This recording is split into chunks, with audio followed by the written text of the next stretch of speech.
దీపం చూపించేసిన తర్వాత అప్పుడు స్వామివారికి నైవేద్యం. అప్పటికి అవసర నైవేద్యం మీ దగ్గర ఏది ఉంటే అది. ఒకవేళ ఏదీ లేదనుకోండి, బాగా జ్ఞాపకం పెట్టుకోండి ఒక విషయాన్ని. మీరు రాత్రి ఓ అరడజన అరటిపళ్ళు తెచ్చుకుని అందులో 2 తినేశారనుకోండి, మిగిలిన 4లో ఒక పండు నైవేద్యం పెట్టకూడదు, ఉచ్చిష్టం అవుతుంది. ఎంగిలి నైవేద్యం పెట్టకండి. అదేంటంటే ఆ 4ని తినలేదు కదా అంటే కుదరదు.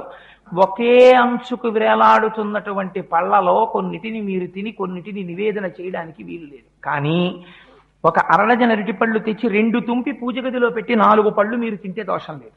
ఎందుకంటే ముందే విడతీసి ఈశ్వరుడి కోసం పెట్టేశారు. అందుకే శాస్త్రం అంది, మరి ఇలా ఒక్కొక్క రోజున ఇంట్లో అసలు ఉచ్చిష్టం కాని పదార్థం లేకపోతే మరి నివేదన ఎలాగా అంటే, శాస్త్రంలో రహస్యం ఏంటంటే ఎప్పుడూ కూడా అంటూ నిలవ చెయ్యడం అనేటటువంటి దోషములు లేని పదార్థం ప్రపంచంలో ఒక్కటే ఒక్కటి. అది దానికి మీరు నిలవ చేసిన దోషము ఉండదు, దానికి అంటు దోషము ఉండదు. అటువంటి పదార్థం ఒక్కటే బెల్లం ముక్క.